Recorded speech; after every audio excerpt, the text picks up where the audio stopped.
Ever looked at a perfectly lush garden and thought, I could totally do that? I know I did. Every time I walked past that vibrant, thriving garden at my neighbor's house, I thought to myself, how hard can it be? You just plant some seeds, water them, and voila, a garden. But let me tell you, diving into my first organic garden was nothing like I imagined, and I learned that lesson the hard way.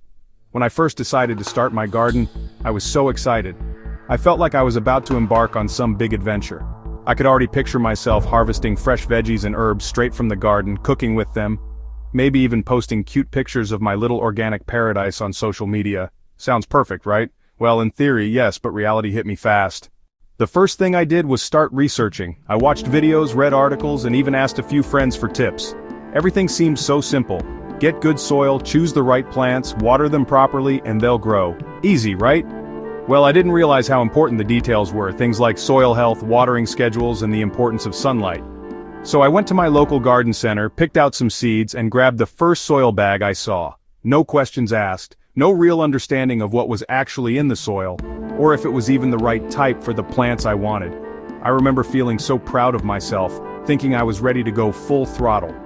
Next, I rushed to my backyard, cleared a small patch of land, and got to work planting everything I could. I wasn't concerned about spacing, or the specific needs of the plants. I thought, I'm just going to plant them all close together to maximize space. I didn't stop to think that plants need space to grow, spread their roots, and thrive. The idea of having everything packed in tight just seemed more efficient. But here's the thing. I didn't take the time to truly understand what my plants needed to succeed. And that was my first big mistake.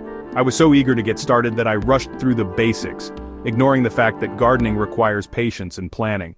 This wasn't something that could be achieved overnight, no matter how many Pinterest boards I'd pinned or how many garden blogs I'd read. Lesson #1. Patience. Seriously, don't rush it. Alright, so after the initial excitement of planting my seeds, I quickly realized that things weren't going according to plan. My garden didn't look like those lush green ones you see in magazines or on Instagram. The plants were growing, but they weren't thriving. I started to panic. Was I doing something wrong? What was missing? That's when I realized my second huge mistake, underestimating the importance of sunlight and space. When I first picked a spot for my garden, I was in a rush. I didn't take the time to really think about where I was planting. I thought, oh, that corner of the yard looks fine, it's sunny enough, and it's a nice spot. I picked the area with the most sun that I could see, thinking that would be enough. But here's the thing. It wasn't. Sure, the spot I chose got sunlight, but not the right amount of sunlight. After doing more research and speaking with more experienced gardeners, I learned that plants don't just need some sunlight, they need the right amount for the right amount of time. Some plants need full sunlight for most of the day, while others do better with just a few hours of light. I had no idea that the type of plant would make such a difference in how much sunlight it needs. I was growing everything from leafy greens to herbs thinking they'd all thrive in the same conditions. Spoiler alert, they didn't. A few weeks into my gardening journey, I noticed my plants weren't growing like I thought they would. They were starting to look pale, the leaves were drooping, and some were even stretching, trying to find more light. It turns out that plants stretching like that is a sign they're not getting enough sunlight. The leaves weren't getting that beautiful, rich green color because they weren't absorbing enough light to photosynthesize properly. Instead of being vibrant, my garden looked, well, sad. And don't get me started on the space issue. This was another thing I completely underestimated. In my excitement, I planted everything too close together, thinking I was making the most of the space. I packed the garden beds with more plants than they could handle, thinking that I could just squeeze them all in for a bigger harvest. But that was a huge mistake. Plants need space to breathe and grow, especially when they're starting out. The roots need room to spread out and get the nutrients they need. When I planted everything too closely together, the roots became cramped, which stunted their growth. Additionally, the overcrowding prevented airflow, which created an environment ripe for pests and diseases. I also didn't take into account how tall some plants could grow. For example, I planted taller plants next to smaller ones, thinking it wouldn't matter. But the taller plants started shading the smaller ones, blocking them from the sunlight they desperately needed. And when the plants are crowded and competing for light, they just can't thrive. It took me a while to figure out that gardening isn't just about planting a bunch of seeds and hoping for the best. You have to carefully consider the sun exposure, the amount of space each plant needs, and even how they'll interact with each other as they grow. Lesson #2. Pay attention to sunlight and space. Your plants need room and light to thrive.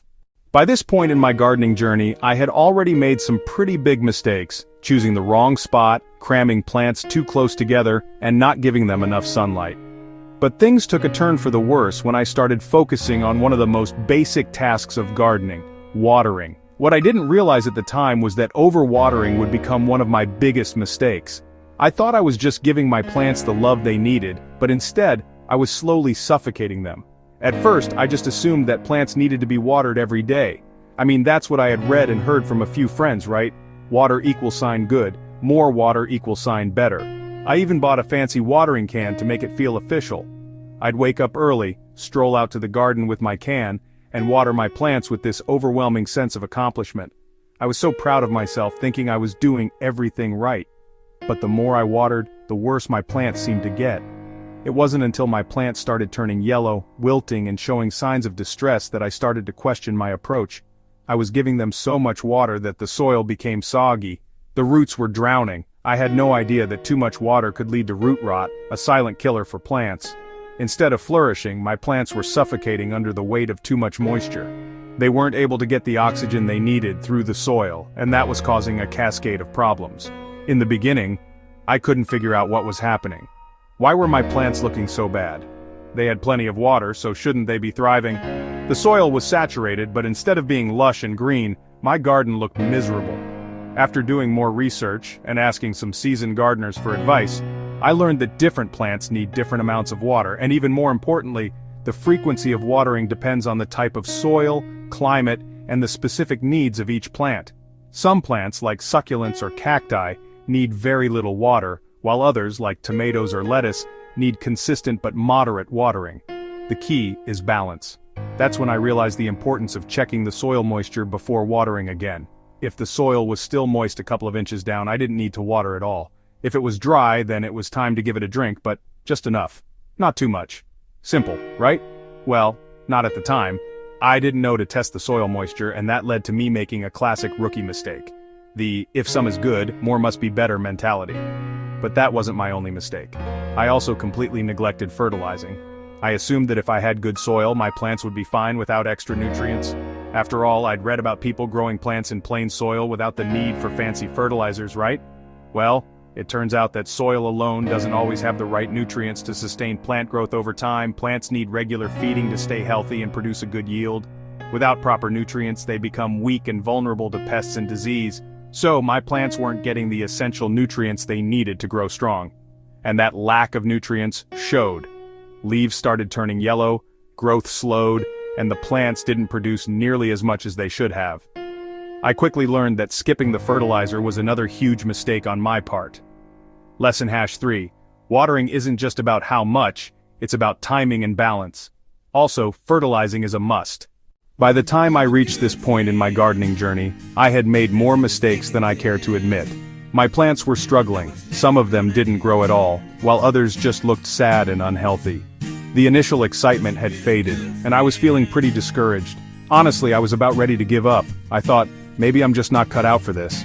I had tried everything. The perfect spot, tons of water, and even adding fertilizers after realizing my mistake. Yet my garden still wasn't looking the way I'd imagined. It felt like no matter what I did, my plants weren't thriving. They weren't growing at the speed I had hoped, and the results were so disappointing. And let's be real here, when you pour your time, energy, and money into something and it's just not working out, it's easy to get discouraged. I started questioning myself. What did I do wrong? What could I have done better? The guilt crept in, and I felt like I had wasted all this time for nothing. I was seriously close to giving up on the whole idea of gardening and chalking it up as a failure. I even started thinking that maybe gardening just wasn't for me, or maybe I just wasn't ready for the responsibility.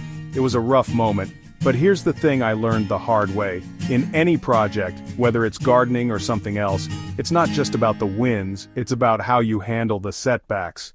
At that point I realized that I wasn't looking at my mistakes in the right way.